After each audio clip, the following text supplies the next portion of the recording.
This is day 1585. And if I'm on, if everything is working, seems like I'm getting some good feedback from the earlier live stream on Facebook. Thank you so much for that. Let's see if I'm on. It doesn't seem to show. I'm on. There it goes. Okay. All right. And of course, this is 1,585 days since Richard was premeditatedly murdered. Code red. Now, code red, I don't think it was an authorized, that's what the code red means. It's not really, I don't think it's authorized. Really. I think it's illegal. I think that um, the sabotage of our Fort Bliss command is definitely there. And we know for sure that Clem Coward was in on this. And he was, 2-star general in on this. We know that his chain of command in on this. Lieutenant Colonel Michael Roddick, in on it. Captain David Park, in on it. First Sergeant Jay Paulin, retired now, in on it. First Sergeant Michael Ruggiero, in on it. Absolutely, Command Sergeant Major Jake Jakovitz, in on it. I don't think that Brigadier General David Stewart was in on it. I think that he was absolutely kept in the dark when we got there. He tried to help. He gave us very, very good information. Because of that, I think he was also targeted and retaliated against harshly, sent away harshly. When he came back, he wasn't the same man. He definitely wasn't the same general. He wasn't the same man. They had gotten to him. Absolutely lived through that, saw it with our own eyes. We believe that they got to him and they intimidated him, threatened him, whatever, with his with the life of his family. Absolutely. And I feel bad because it made him commit crimes, right? It made him, through threats, through their pressure, and it can be so brutal, y'all. It can be so brutal and vile and vulgar. Through that, I believe, that they brought him into this criminal group, and he did because of his actions after he came back from his deployment. Look at in Qatar or whatever, that he committed crimes in the case of our son. And it makes me sad because I did meet his wife, I did meet his children, and it just makes me sad that this happened through this criminal group. But they are absolutely brutal. They are willing to kill for their criminal trafficking network that they have there on the border. And they are absolutely a criminal group that wants to get into uniforms, wants to have badges, wants to have authority, and they will do illegal things to do it, to get there. And you know because they do illegal things, we have the case of Penny Hamilton. Penny Hamilton is a much bigger piece of puzzle, a larger puzzle piece than we thought, because she was illegally in her position. She was an imposter judge. She had no authority to even be a judge. Um, and so she was just an imposter. She's a criminal. She issued subpoenas and warrants in Richard's case without any authority. And um, she magistrated Patrick Crucius without any authority. She sealed Patrick Crucius's case right away without any authority. Um, so the subpoenas and the warrants and the sealing of cases, and I'd like to know because, we absolutely, you know, uh, and she now is working for Bill Hicks in the DA's office, who desperately have to cover up these two cases. Okay. Um, and so she is a larger puzzle piece than what we thought. A major criminal in this, and just the control of the judicial system over the direction of cases, of investigations. And we know that Richard's investigation was absolutely hindered, was absolutely um, tampered with, you name it. And the person that determines an investigation would be the judicial system. And so we have in the JAG Judge Robert Lee Shook, and then we have on the civilian side Penny Hamilton, and of course the uh, El Paso Criminal Law Magistrate Court, which right now, as far as I know, there hasn't been any election for a judge on that court, and therefore that court right now is empty. It's not functioning. It's not functioning legally. All the functions, if there's any functioning in that court right now, it's done without authority. It's done illegally. And so we have notified any of the workers that have to carry out the functions, the orders of that court, to let them know that they better not carry them out, because they are then going to have vicarious liability, which is, continuing something that's illegal. And it's a very, very big deal in this because of the chain of custody for Richard's remains. And the digging up his remains, yeah, the whole thing, because Richard was murdered on Fort Bliss, and then our information, evidence has it that he was dismembered, so that they could separate his burial, his remains in different, I don't even know if they buried him, and to separate him, and that they transported remains across to the Mexican, into Mexico.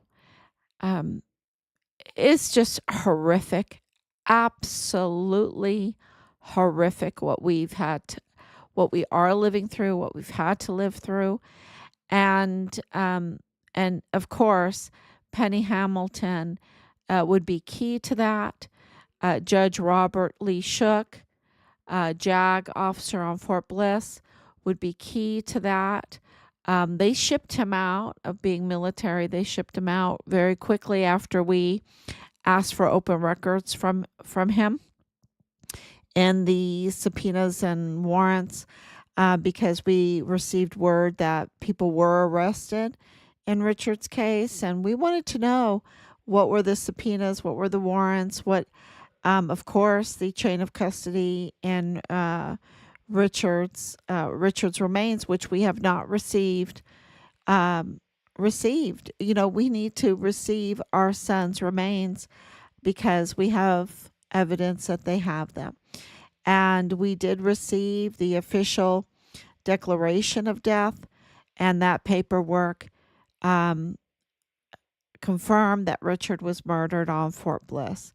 So that is really, really important information that we're starting to connect dots how this all happened legally, but it was fraudulently, okay, especially when it comes to Penny Hamilton, because she is not a legitimate, she did not act with authority at all. She had no authority to participate at all in any case, much less our son's case and the Walmart case, which she absolutely participated in and had no authority to do so.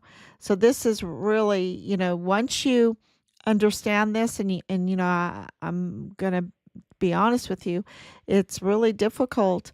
Um, for me at the beginning, really difficult to try to understand all of this.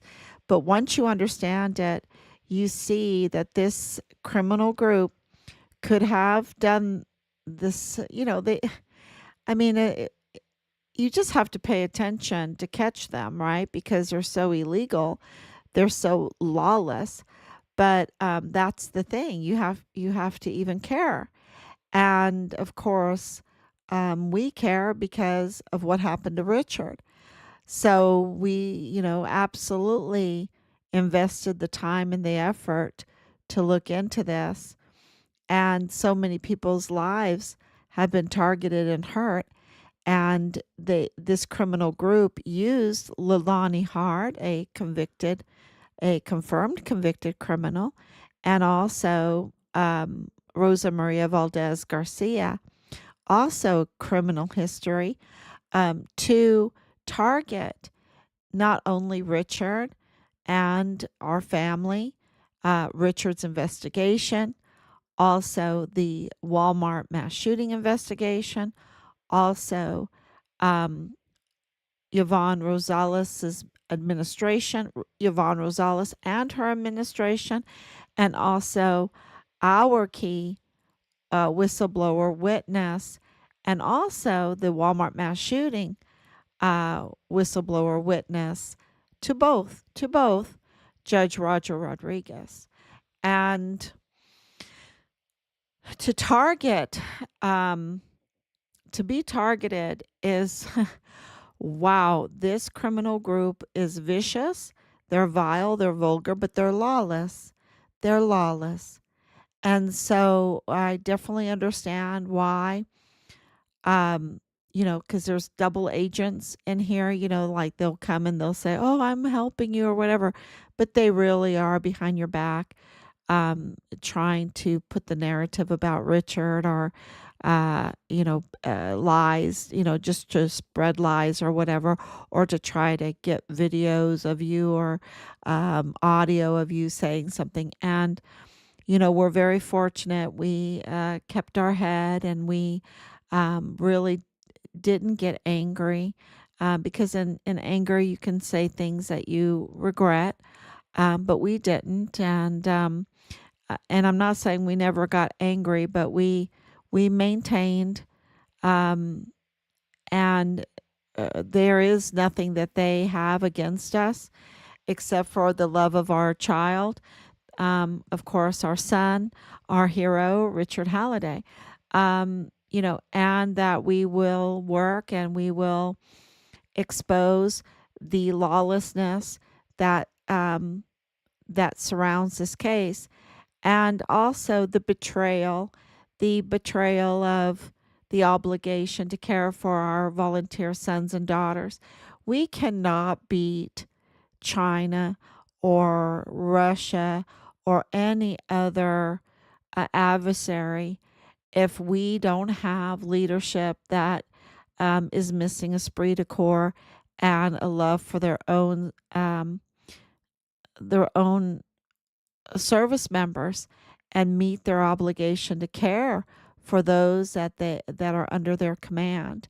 And the betrayal in Richard's case, the lack, the zero esprit de corps, the zero Medal of Honor ethos, the I can't even tell you, being a Gold Star family, and like calling Brown up, First Lieutenant Brown, Micah Brown. I'll never forget him. He absolutely needs to be stripped from his uniform.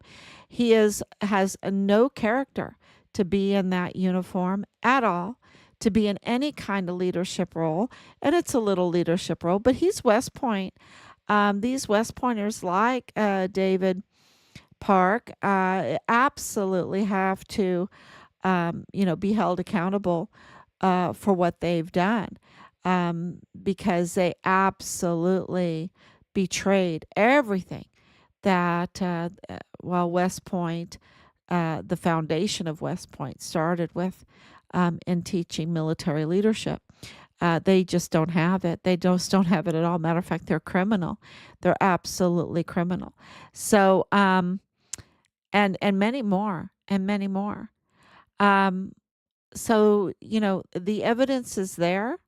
We have the evidence of the failure of leadership, and but it's there in El Paso. It's there at Fort Bliss, and this criminal group, they have to be held accountable.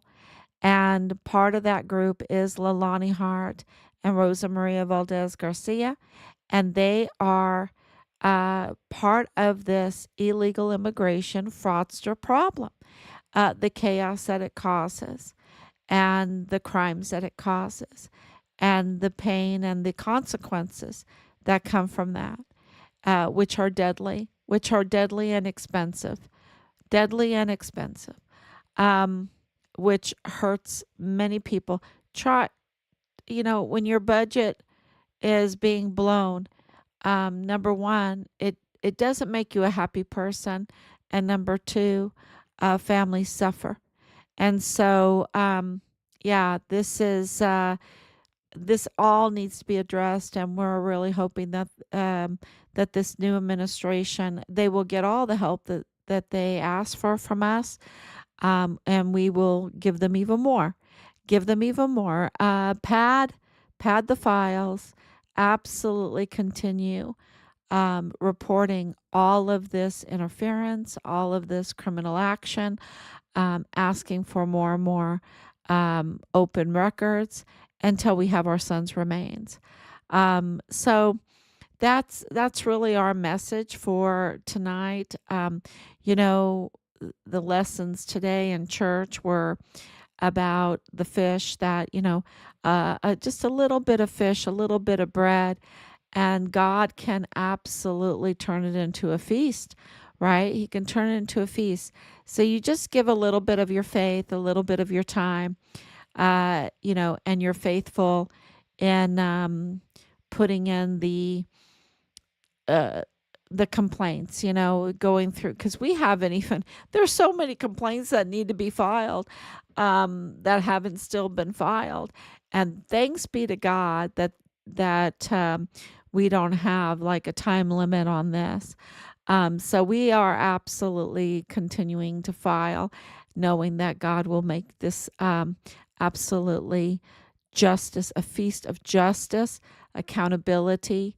Um, and I hate to use the word feast for it, um, but what that will do is get these criminals off the street, get them out of our uniforms, get them out of the authority to have a badge, absolutely strip them of their ability to file fake identities to get U.S. benefits, things like this, so uh, that the innocent people, the hardworking people, and the service members, um, well, they will have it much, much better without these criminals around, these murderous criminals around. Absolutely. With the criminal trafficking, which we always have to mention, the over 300,000 children from the camps. And there's more, there's so many more that, their numbers, identity numbers were being written on their clothes, on their back, or whatever, or even on their skin. We've been told that. And yeah, so we can't forget to ask for prayers for that because they're mostly dead. Christ have mercy, Lord have mercy, Christ have mercy. They're mostly dead, and terrible things, absolutely terrible things. And so for their sake, for El Paso's sake, for Fort Bliss' sake, this criminal group has to be stopped, and they have to be held accountable. And with that, yeah, that's my prayer. And with the prayer always comes action, right? Faith without works is dead. To pray is to work is to pray, right? So you always have to put forth the work along with your prayer. And that is a filing, and letting everyone know through these live streams who we are, what we want, why we want them. And we appreciate you sharing because we are getting banned and everything. But God has his timing and God has his way. And, I'll just keep on finding a way. I keep on finding a way. Remember the whole J6 thing? They banned me for a month and I found a way. I wore the shield for a whole month as shield. Remember that? The shield that the army gave me. Yeah. So that was so interesting. Um, you have to find a way. And so, we have to, and we just need the information to hit the right ears and the right hearts. And the heart and soul, right? The heart and soul that Judge Medrano doesn't have. Justice requires a heart and soul. And Judge Medrano doesn't have that. Okay? He's cold blooded. And we just have to hit a certain heart uh, um, and with this information and let them know the scope of it, how the scope is part of the Walmart case, part of the election for Yvonne Rosales, part of the election for President Trump, this interference, and, this whole narrative of racism and stuff like this that was fake. It's kind of like a Smollett thing, fake. And, Smollett happened in 2019 too. They were all kind of orchestrating. And it's very interesting that Veronica Escobar is buddy chummy with the Harris. And Kamala Harris is chummy with Smollett. And he did a fake race biting thing, right? He just got off on it, but he did it. He got convicted of carrying out his own little race crime, and saying it was, it was him. It was he was attacking himself, and yet he was blaming it on the MAGA. And the same thing was happening under Veronica Escobar's watch with the Walmart mass shooting. It was MAGA. And I have to tell you that Richard was MAGA, right? He was absolutely a Trump supporter, absolutely Christian. And I think this was a hate crime against him. It was a retaliation for the reporting, the criminal trafficking, the child protective services, the what was going on Fort Bliss, the fraud and abuse of power, and also that it was a hate crime against his Christianity, against his Christian beliefs and also against his political beliefs, because this political group is anti-Trump, anti-MAGA. They have a common denominator of being Mormon, and and they're up to no good. They're absolutely up to no good. So thank you so much for listening, and we will be back. I'm going to try everything to get the word out. Thank you so much. God bless you. Bye bye.